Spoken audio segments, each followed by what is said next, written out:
The grip that the cold, wet, sad island of Britain had on crusty tween culture in the 2010s was something to behold. The emotionally manipulative lyrics of svelte skinny jean mannequins One Direction, Tumblr's traitorous hyperfixation on the Union Jack, but most memorably, the paragons of non-threatening twee masculinity known as the British vloggers. The fairy lights and soft focus that made you feel warm and sleepy, almost like having a light concussion. The constant algorithm gaming collabs that started to feel like vlogger jury duty. Someone is pointing a Glock at them off camera. These channels occupied so much of your adolescent time that could have been used to learn another language or how to feel empathy. Yet millions of subscribers, and almost a decade later, they seem to have just vanished. What happened to them?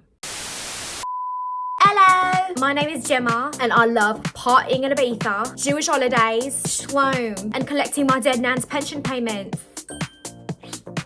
You know I had to do it, okay? I had to get in at least one cheap British accent joke in, okay? And the only appropriate means to do so is via their worst cultural export, Love Island. Welcome back to my YouTuber retrospective series. Today we will be delving into the British vlogger conglomerate known as the Brit Crew, which was a collection of beauty influencers and relatable cheeky vloggers. I'm gonna sound like a chimney sweep by the end of this video, who were known for creating this interweb of collabs. Also, I included JacksGap in this video, who was not officially part of this group, but my brain just automatically sorted him in with this Burberry crowd. And by the time I realized that, I was like, well, I already did the research for this section, so I'm keeping it in. Plus, I know some of y'all are curious about what happened to that cute little Yakubian. All right, let's begin. PointlessBlog, aka Alfie Deyes. Alfred Sidney Deyes, that's a name that comes with a scepter, was born on September 17th, 1993 in Enfield, England. But he grew up in Sussex, like the good credit score part, not the fun part. He created his channel, PointlessBlog, in 2009, uploading his first video on August 3rd. This is England, and this is me in England. Oh, the Bieber cut. I love that little Lego hair unit. Back when Bieber premiered in 2009, the hair was controlling him, like hair ratatouille. They don't want you to know that. His early videos were very old school YouTube, just yapping in your sort of minimalist room if you were male, maximalist if you were female, usually referencing clickbaity topics of the day. Something about this hostage video lighting is just so nostalgic. That's how horchata is made. What I distinctly remember about Alfie was that he had like a diet lisp. He fit into that specific archetype of, you know, sweet, non-threatening internet crush for sheltered 10-year-olds who'd never heard a gunshot outside. Which is why I occasionally do light drive-bys in bougie neighborhoods. That's cultural enrichment. By 2010, he created his second vlog channel, showcasing England's lovely weather. These thumbnails, oh my gosh. I know he was like 16, but why would you choose this photo? This is like the kind of selfies that kids take on your phone. That year, he linked up with Marcus Butler, who he met online. The Silk Road has brought so many people together. I wish it was that interesting of a story. They just bonded over their shared interest in making videos. Wouldn't it have been funnier if they actually met online trying to, like, I don't know, cop anthrax? They filmed their first video collab in 2011. Challenge videos in particular were their staple. Roleplay your jaw being wired shut challenge. Tracker challenge. You guys don't have to call yourselves that. Collabs were really his bread and butter. But it wasn't until he linked up with the English pixie herself, Zoella, aka Zoe Sugg, during the fall of 2012. Which was what catapulted him to tween stardom. Because Zoella, look, if you were there, you remember, like, she really was that, like, English makeup lifestyle girl. They actually met when her and Louise Pentland, who I'll cover later on in this video, were at a meet and greet at one of Alfie's events, which is very fanfic coded. By the way, I have covered Zoella in full in another episode, so the link will be provided above. They made a bunch of couples videos, which were very popular. Ariana, what are you doing here?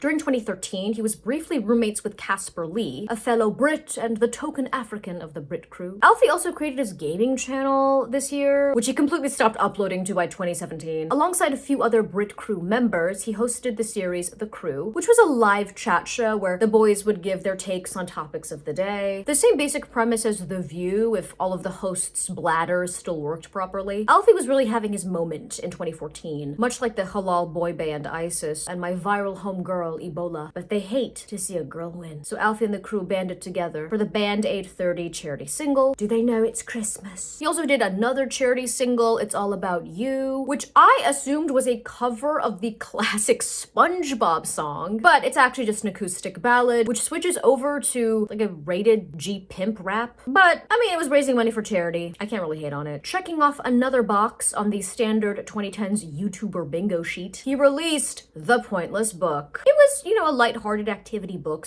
/ journal, which some people thought was conspicuously similar to Wreck This Journal, which was released in 2007. By 2015, he was included in Debrit's 500 as one of Britain's most influential people in the new media category. This is how you can tell this institution is archaic. They called the internet new media. The sequel, PointlessBlog 2, also came out in 2015. He even dropped an autobiography, The Scrapbook of My Life, in 2016. And look, I'll say it, I only want to read books from problematic and frankly unmedicated creators. Unless you've been to prison, not jail, prison. Or they've just, you know, been getting up to skullduggery. If they don't have a pair of the grippy socks in the closet, it's not going to be an entertaining memoir. I would illegally download a book like that, okay? I wouldn't be giving them money. 2017 saw The Pointless Book 3 get released. That year, he moved into a lovely home in bougie Brighton, which kind of led to his most memorable brush with controversy in 2018. When he uploaded Living on £1 for 24 hours. He was cosplaying being broke. Some of y'all don't have to pretend. I know you're not talking. You don't have to be so loud. Now, his intentions obviously were not to mock the poor, but the video did feel very out of touch because he was treating this as like a challenge, not as a means of understanding the struggles of the poor. Plus, I mean, he started off the challenge like doing a workout with his personal trainer at home. He was even given free donuts after being recognized. The whole vibe of the video just really rubbed people the wrong way. The YouTuber Jackmate made a video responding to this, and I'm gonna say this, okay, because this man came for Zoella's neck after the Boots Advent Calendar debacle. He's gonna come up later on in this video as well, because he is one of the most consistent critics of the Brit Crew's mishaps. Now, Alfie did take the video down, and he posted an apology, and then donated all of the proceeds from that video to charity. Now, the Brit Crew as a collective had already faced some criticism for the previous year's Hello World debacle. So Alfie and some of the guys had formed the company Crew Live Limited to launch this event called Hello World, which was meant to revolutionize meet and greets. It was a 4-hour live show where fans were promised being able to dab it up with the creators, film videos with them, cop whiffs of their gelled hair. But mismanagement led to long queues, just a poorly planned event, and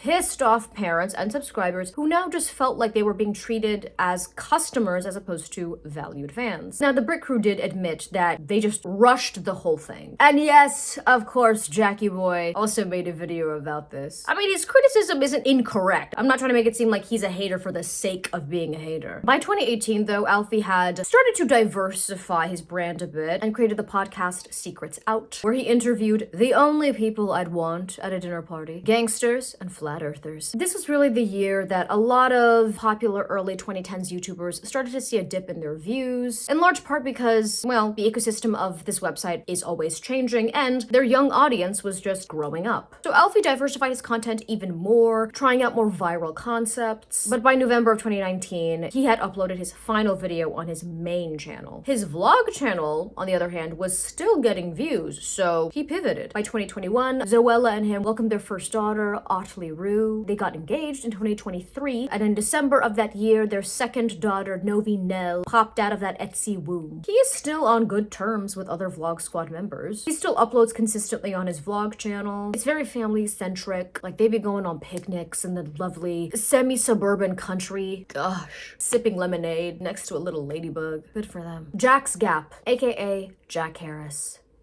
Jackson Finn Harris was born on May 13th, 1993 in London, England. He created his channel in 2011 during his gap year, aka the channel's name, and he thought, well, I have time off and I'm young, so let me try out YouTube. He also dabbled in child acting, so let's just say that he wasn't exactly new to being in front of the camera. Now, he scrubbed his early videos because he just thought they were cringe, valid. So his first available video is from November of 2011, and it's the video that really blew blew up his channel. And it's because it featured his identical brother, Finn. I mean, they were two cute British twins, so you know the Tumblr girls were gobbling it up. And I thought they were cute too, okay? I'm not even gonna front. Jack's videos were very crisp. Like, I remember his production value was always just a little bit more sleek. He was always more cosmopolitan. I just remember being really jealous of this, like, white room background and that clean MacBook. It's like asylum chic. He'd do Q&As, collabs, travel vlogs. Like, he would collab with the Brit Crew enough where, again, I just kind of associated him with them. He'd pull these sick, twisted pranks. Who is gonna clean that up? His vibe was just very put together yet kind of cheeky, you know? This overlapping, like, white text box was also a staple of his thumbnails. By 2012, he had already reached 1 million subscribers and he officially became a YouTube partner, but the gap year was over. So Jackie Boy began attending university at Bristol and Finn went to Leeds. But the Twining twins were tweaking in that classroom. They wanted out. So they quit university and started a production company in London. They diversified their content pretty quickly and shifted almost entirely to travel and documentary style vlogs, creating the Rickshaw Run, where they traveled across India in a rickshaw for 2 weeks. Look, I'm not trying to say that this trip was not interesting, and I bet they saw a lot of cool stuff, but I will say this, some of the trips that kids you knew grew up with some money are the kind of excursions that would have been used as death marches for POWs. But the trip did inspire Jack to get out of his bubble more. But 2014's VidCon is when the cracks began to appear. The fans were going crazy, making little English voodoo dolls of them, but just to like brush their hair. They were overwhelmed with the attention and the fans. Finn in particular just seemed really uncomfortable with just that level of intense attention. And ultimately, doing YouTube was not really his long-term dream, so he quit and moved to America to study architecture at Parsons in New York City. The production company also got kicked out of the London office for being rabble-rousers. However, since Finn provided the business and tech savvy, managed the community, built the website, tucked them in and gave them a little forehead kiss at night, Jack did not know how to manage the business now. But he was still out here, still trying to make interesting concepts like the collaboration project, where he asked people around the world to answer the questions, what do you love and what do you fear? For me, the answer is the same. This video.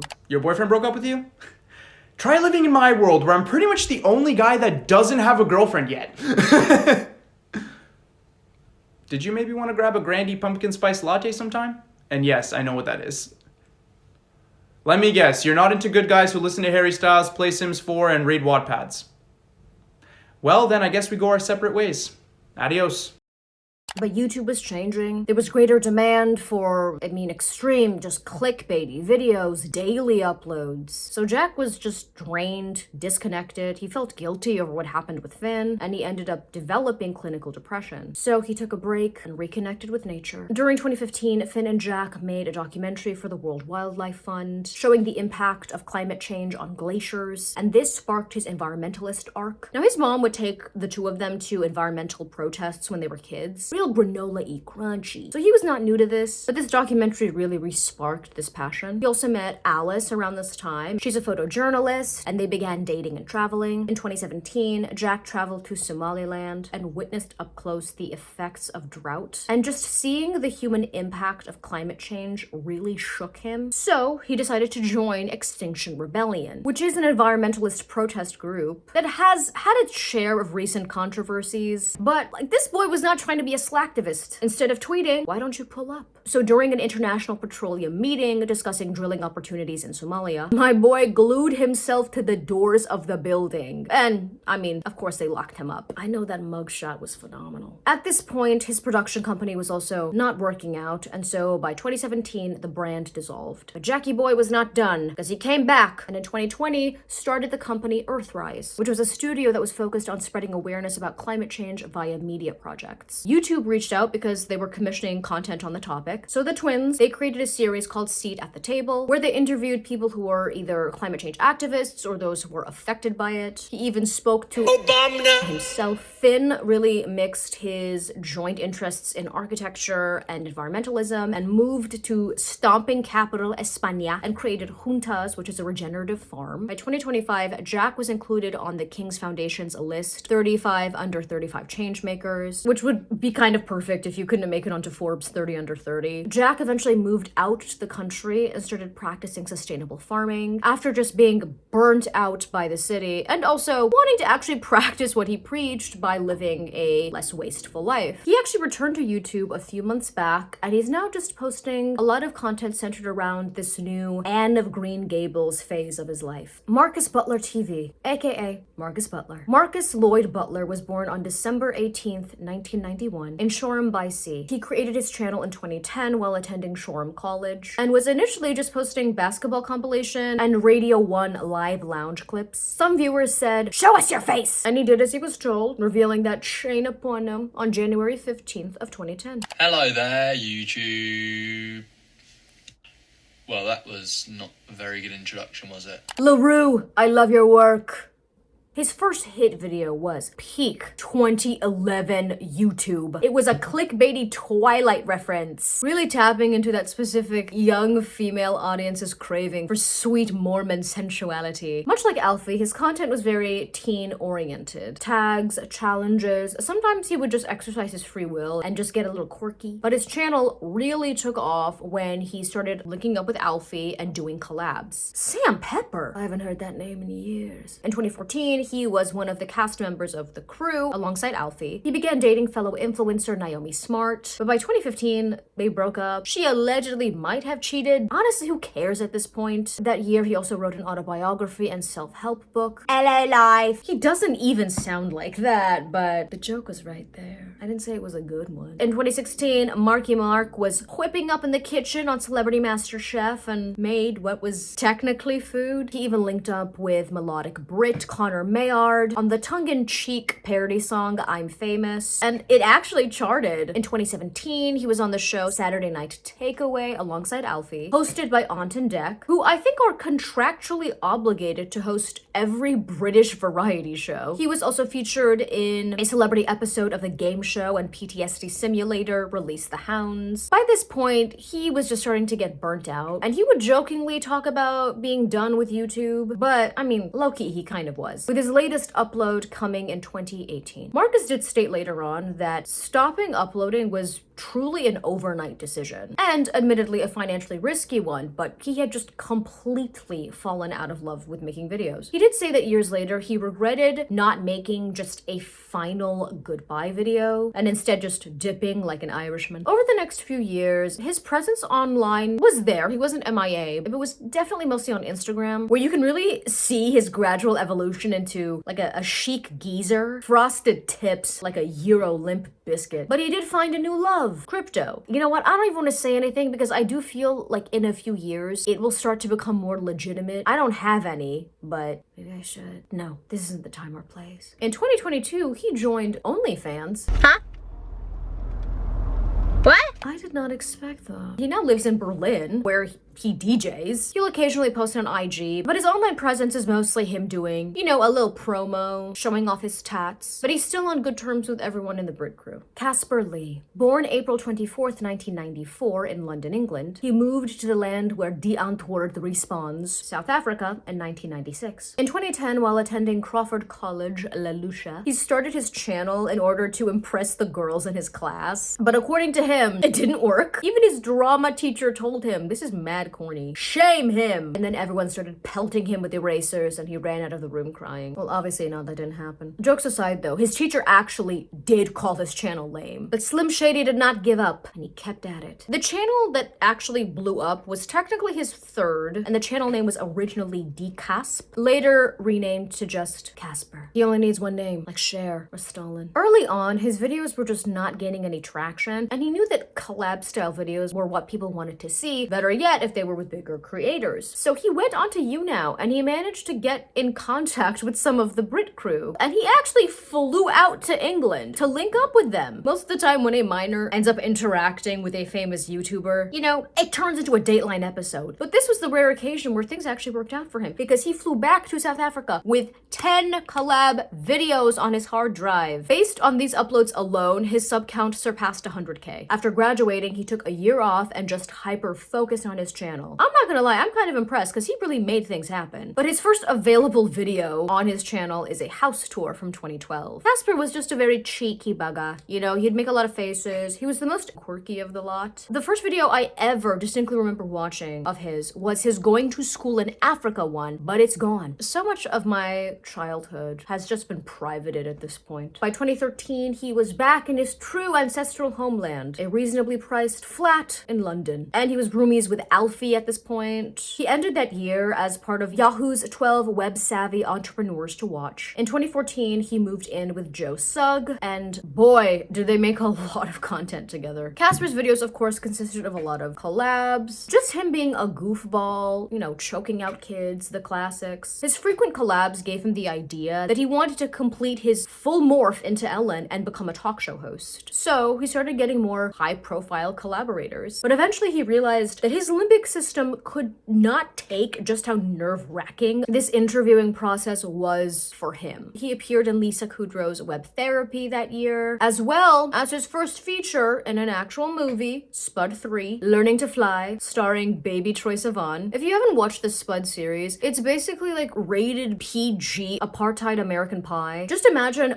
like baby Troye Sivan trying to rizz up a blonde while a Nelson Mandela speech plays in the background. In 2015, Caspar and Joe made a travel doc, Joe and Caspar Hit the Road, where they had to do the unthinkable minimum wage jobs. People liked it, so it got a sequel, Caspar Hits the Road USA. He even had a voiceover role as a seagull in the cinematic classic SpongeBob, Sponge Out of Water. I will still never get over that scene in the original SpongeBob movie where David Hasselhoff shoots Patrick and SpongeBob down to the bottom of the sea with his pectoral muscles. Caspar moved in with fellow YouTuber Josh Pieters, I don't know how to pronounce his last name, my apologies, in 2016, and got his first starring role in a film that year alongside KSI in Laid in America. The film follows two foreign exchange students, a white and a black, who are on a quest to lose their V cards on their last night in the States. Is it good? What do you think? This little man is always in raunchy pervert comedies. You know what? They're pepper spray comedies. I'm coining it. He's still a little baddie though. Caspar even appeared in Charlie XCX's music video for her female gooner anthem, Boys. That year he also wrote an autobiography alongside his mother, who is a novelist in her own right. They look so much alike. I love when a child looks exactly like one of their parents. It's so adorable. He collabed with KSI again in a parody of the diss track epidemic of that era. By 2017, he had started going down the entrepreneurial route, smartly sensing that YouTube was just not going to be an indefinite gig, as well as co-founding Margravine Management, known as MVE, alongside Zoe Sugg. That year, he also began opening up about his Tourette syndrome. He began dating Amber Discole in 2018. They had actually met at a meet and greet 6 years prior. Look, they can't be giving musty fans hope like this, okay? She wasn't like a stalker or anything. She just happened to like him when she was a child. But thankfully, his fans weren't weird about it. And the biggest hit on his channel is a video that's featuring her. That year also marked some diet beef with YouTuber Jackmate. I told you he was going to be a reoccurring character. So Jack criticized Ollie White, who was Caspar's friend, on what he considered to be overpriced and uncreative merch that he felt was just a cash grab, and Caspar called him a bully. Caspar did finish off that year though, winning Social Media Star at the Global Awards. By 2019, his other business ventures were just taking up so much time, he did not have the energy to prioritize YouTube. So he took a break that was initially just meant to be short, but hey, he was busy counting that moolah. It was actually Amber's amigo Ben that brought Caspar into work on influencer.com, which helps creators connect directly and work with brands at scale. So it's an influencer marketing agency. I like to imagine that Ben like cornered him in a bathroom and was pitching this to him aggressively, just wiping baby powder off his face. Caspar came to be the chief visionary officer and co-founder. By 2020, Caspar was listed on Forbes 30 Under 30 for his entrepreneurial endeavors. In 2022, he started a venture capitalist fund, raising $45 million for the project alongside his cousin. He will post fun little videos on his socials, so he's not MIA from the internet, but his focus is clearly on his businesses, with his last YouTube upload being in 2022, showing him proposing to Amber, with the two getting married in February of 2025. Jim Chapman, born December 28th, 1987 in London, England. He has a twin brother, John, and two older sisters, Samantha and Nicola, who are makeup artists that created Pixie Woo and are founders of the Real Techniques makeup brushes. They had a quaint sibling relationship, with Sam and Samantha making the two boys strip down and fight each other gladiator style as toddlers. Jim was attending University of East Anglia, where he graduated with a psych degree, and while shimmying it up at a uni party, he met his future girl, Tanya Burr. As it happened, I thought I was being really good at flirting,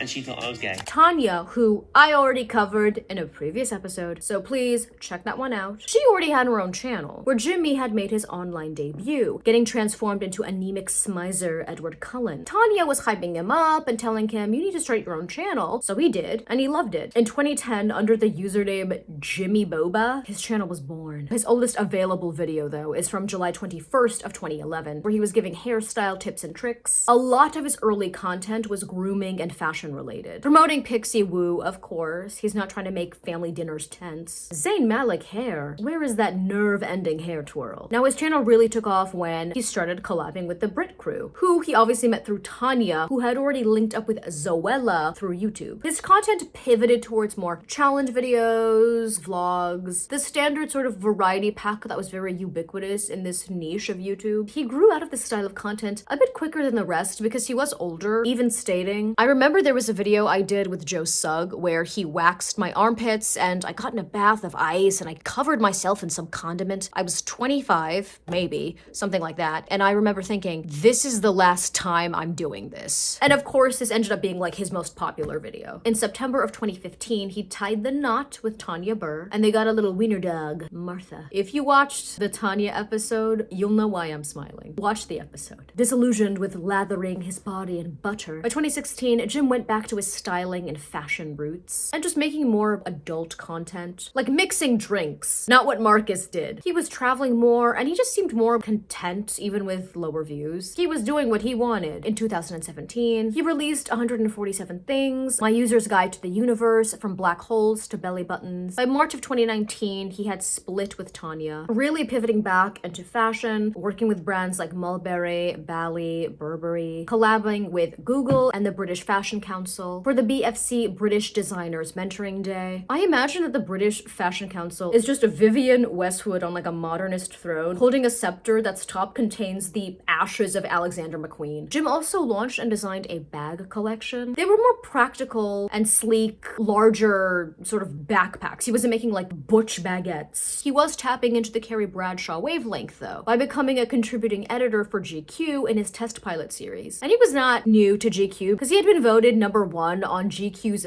best dressed list by readers back in 2015. In July of 2020, he got engaged to Sara Tarleton. Since this came like a year after his split with Tanya, some of her fans, despite Tanya never having even suggested this, assumed Sara was the other woman and that Jim's cheating is what led to the divorce. And again, I go a lot more in depth about this on Tanya's episode, but despite there really being no evidence for this, Sara was getting bombarded with harassment and some of it was just heinous. They started saying things about their kids. So eventually he had to step up and defend his woman. Finally, Sara made an IG post revealing that Tanya was the one who actually stepped out on the marriage. Where was Tanya during all of this? I don't know, eating an apricot in a sweater probably. I kind of want to do that. In September of 2021, Jim and Sara welcomed a daughter, Margot Grace Alba. In March of 2022, they got married. And in August of 2023, their son, Jesse Patrick, popped out in the womb. That's the year that Jim announced that he was working on a children's book where he would also be doing the illustrations. Now to this day, he still uploads on his main channel where they are currently slaving away renovating their family home. His content consists of a lot more family related vlogs, very laid back, and he seems content. Sprinkle of Glitter, aka Louise Pentland. Born on the 28th of April 1985 in Northampton, England, her mother passed away of breast cancer when she was 7 and her stepmother was quite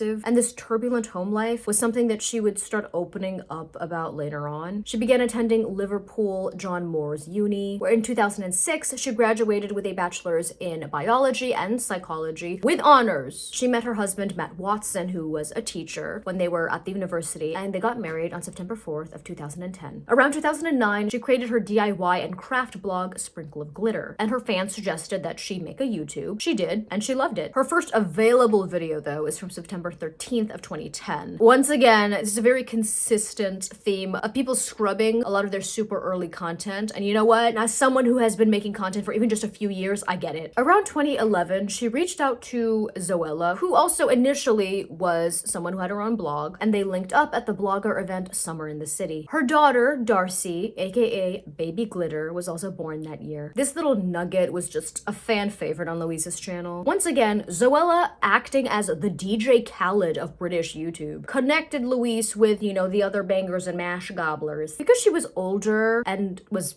I mean, also a married mother, she had a mature vibe that was still very bubbly. She felt almost like an older sister. She would do hauls, tutorials, Q&As, the classics. She also garnered more of a mom audience, which she would tap into later on in her career. In August of 2012, she created her vlog channel, Sprinkle of Chatter. In 2014, she created and performed her live stage show, Louise Live, and she took it on a tour of the UK, starting off first in her hometown, really flexing on her childhood haters. Ha ha, you mad? And then she like falls off the stage. You can never return home after that. Her book, Life with a Sprinkle of Glitter, was published in July 2015. She unfortunately split with her husband, and in September of 2016 announced that she would be retiring the username Sprinkle of Glitter. She felt like she had just grown up a lot and it was time for something new and more organic. You know, like her government name. She then dropped Sprinkle of Glitter 2016 Diary, Best Year of Your Life. That summer, she was scrolling through Tinder and she met Liam O'Neill. For the next few years, Louise was really channeling, I don't know, Stephen King, since she published her first novel, Wild Like Me, in 2017. It is not autobiographical, but it does follow a single mom who's on an adventure to change her life. This is just a PG version of Weeds. Then the sequel, Wild About the Girl, came in 2018. That year she had her second daughter, Pearl Jane. She completed the Wild trilogy with Wild Women in 2019. That November she debuted her podcast, Mother's Meeting with Louise Pentland, which delved into the struggles of motherhood and other personal conversations. She'd open up more about her childhood abuse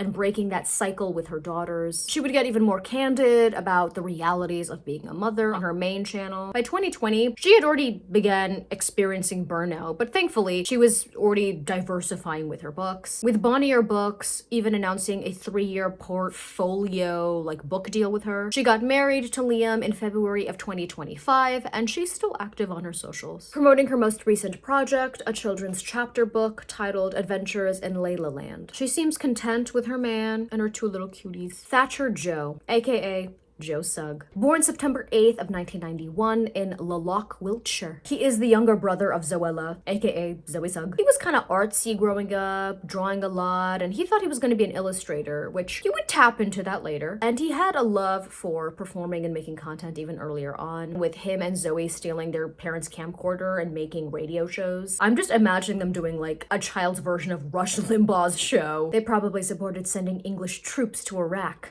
didn't they? He attended the Corsham School, and during the school's work experience, he was an apprentice for a roof thatcher, which was the job that his grandpa had. He loved it. He thought he was going to do that. His interests jumped around a lot, let's just put it that way. But this was the reason behind his original username. He started his channel in 2011 after his sister started her channel, but his first available video is from August 7th of 2012. Once again, he did a scrub. Oh, the humiliation of having foolishly documented your younger self and broadcasted it nonetheless. It was, of course, his collab with his sister that really caused his channel to blow up. He did a lot of collabs and challenges, especially after moving in with Caspar Lee. That's when the sadistic pranks began. In 2013, he created his vlogging channel, Thatcher Joe Vlogs, and if that was not obligatory enough, the gaming channel came in 2014. No heated gamer moments, though, that I know of. Like I mentioned earlier, because there's so many details that I might have to repeat just because of how incestuous this group was. In 2015, he was part of the travel doc Joe and Caspar Hit the Road, alongside his roomie. He began dipping his toes in the literary world by developing a story and characters for the graphic novel, username Evie. In 2017, he was also in that episode of Release the Hounds. In 2018, he had quite the life-altering moment, as he was a finalist on Strictly Come Dancing, which is just a British version of Dancing with the Stars, and he got partnered up with professional swayer Diane Booswell. By this point, his views were going down, and he started realizing that, and he began making a lot of members-only content that would feature his new girlfriend, of course. That year, he also established the management company Margravine, alongside Caspar, which would help up-and-coming digital talent. He briefly co-hosted The One Show on BBC One with Alex Jones, not the fun one. By 2019, he was getting more experimental, trying out more trendy video ideas. There was this one trend especially of like tipping delivery drivers an insane amount of money. I want to see these people kidnap one of these guys and forcefully convert them to another religion. Now that's a challenge. Eventually, I think he just realized, you know what? Screw it. I'm just gonna lean into whatever I want to make. So he started featuring a lot more of his artistic endeavors. He even got his twinkly shoes on and portrayed Ogie in Waitress in the West End. And a lot of people were like,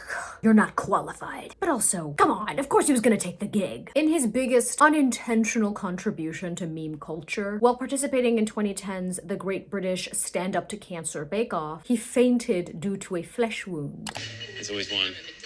I've chopped the end of my finger off. Might have to sit outside for a bit. It's a bit like, keep walking. Slowly.